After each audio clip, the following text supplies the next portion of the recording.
ওয়ালাইকুম ব্যারিস্টার হাসান। ওয়ালাইকুম আসসালাম। জি, আমরা তো অনেক ডিসকাশন কনসালটেশন হচ্ছে আর্ন সেটেলমেন্ট নিয়ে। যে প্রপোজালটা হচ্ছে যে 5 ইয়ার্স থেকে 10 ইয়ার্স টাইম পিরিয়ডটা করে ফেলা হবে, এবং আপনিও এই নিয়ে অনেকগুলো ভিডিও দিয়েছেন যেখানে আপনি মেনশন করেছেন যে যারা স্কিলড ওয়ার্কার ভিসায় বা বিলো লেভেল 5 রাউটে তারা ইন্ডিভিজুয়াল লেভেলে অনেক একটা নেগেটিভ কনসিকোয়েন্স ফেস করবে। এখন রিসেন্টলি এই ব্যাপারটা নিয়ে আমরা একটা গুড নিউজ পেয়েছি, এই ব্যাপারে আপনার কি আপডেট? ধন্যবাদ ব্যারিস্টার সময়দা। আমরা জানি যে নভেম্বর থেকে কনসালটেশন হয়েছিল। সেটা ছিল হচ্ছে যে কোয়ালিফাইং পিরিয়ড ফর সেটেলমেন্ট, যেটা ফ্রম 5 ইয়ার্স টু 10 ইয়ার্স করা, এবং যারা স্কিল ওয়ার্কারে এসেছে 2021 থেকে এবং তারা 5 ইয়ার্স কমপ্লিট করার পরে তাদের যারা সেটেলমেন্ট পাবে সেটি সেই 10 ইয়ার্স কিংবা 15 ইয়ার্স 15 ইয়ার্স বলা হয়েছে, যারা বিলো 6 লেভেলে যারা থাকবে তাদের জন্য 15 ইয়ার্সের মূলত সেটেলমেন্ট তারা পাবে। এই ব্যাপারে কিন্তু কনসালটেশন হয়েছে, এবং এটাও গভর্নমেন্ট খুব ডিটারমাইন ছিল যে তারা রেট্রোস্টিক ইফেক্ট দেবে। দ্যাট মিনস যারা 21 থেকে ইউকেতে এসেছে, এই যে নতুন যে কোয়ালিফাইং পিরিয়ড ফর সেটেলমেন্ট যেটা ইনক্রিজ হবে সেটা তাদের ক্ষেত্রেও প্রযোজ্য হবে। এটির উপরে কিন্তু আমি অনেকগুলো ভিডিও দিয়েছি এবং আমি বলেছিলাম যে এটার কোনো যৌক্তিকতা নেই, এবং এটা যারা এসেছে তাদের একটা লেজিটিমেট এক্সপেকটেশন, যেহেতু তারা 5 ইয়ার্সের কারণেই ইউকেতে এসেছে, অথবা এটা কিন্তু 5 ইয়ার্স হওয়া উচিত। এবং বিভিন্ন রকমের অর্গানাইজেশন তারা অ্যাসেস করে দেখেছে যে প্র্যাকটিক্যালি এটা কোনোভাবেই চিলড্রেন সহ ওই পরিবারগুলোকে মূলত কোনোভাবে হেল্প করবে না।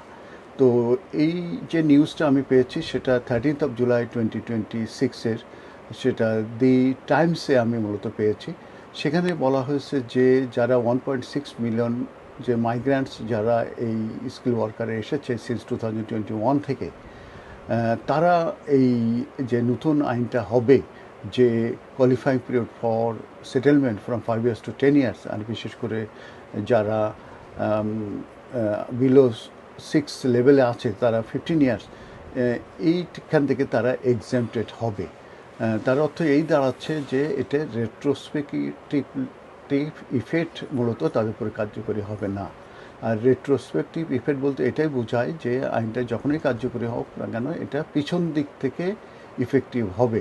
তার মানে যারা 21-এ আসছে তাদের উপরে ইফেক্টিভ হওয়ার জন্য কিন্তু হোম অফিস ডিটারমাইন্ড ছিল, কিন্তু এই নিউজে আমরা দেখলাম যে এটা হচ্ছে না।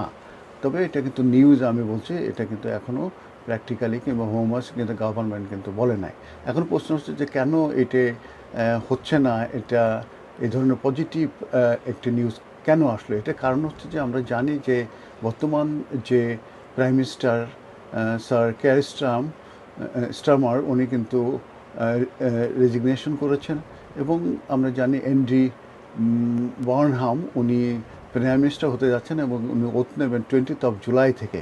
তো এই বিষয়ে মূলত 80 এমপি তারা পিটিশন করেছিল সিগনেচার দিয়ে এন্ডি বার্নহামের কাছে, এবং উনি কিন্তু পলিসিটার ডিটেলস দেখে নাই, কিন্তু উনি এটাকে ডিটেলস দেখবে। কিন্তু উনি বলেছেন যে রেট্রোস্পেক্টিভ ইফেক্ট দেয়া ঠিক হবে না।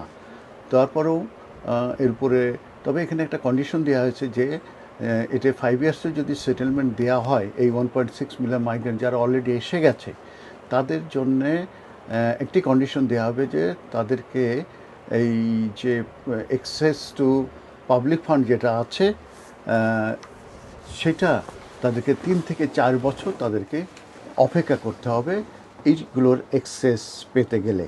এবং আপনারা জানেন যে যারা আইএলআর গ্রান্টেড হবে তারা কিন্তু যে ওয়েলফেয়ারে কিন্তু তাদের অ্যাক্সেস থাকবে, এবং তারা housing support, universal credit, disability payments, council tax reduction, tax credit, estate pension, এগুলো কিন্তু তাদের অ্যাক্সেস থাকে। এই অ্যাক্সেসটা এই যে আমি যেগুলো বললাম বেনিফিটগুলো, এইগুলোর অ্যাক্সেস মূলত থাকবে না, সেটা 3 থেকে 4 বছর। তো এটা আমি নিউজ দি টাইমসে আসছে 13th of July মানডেতে। এরপরে আরও কোনো আপডেট আসলে আবারও আপনাদের সামনে আমি আপডেট নিয়ে আসবো। ধন্যবাদ। ধন্যবাদ ব্যারিস্টার হাসান।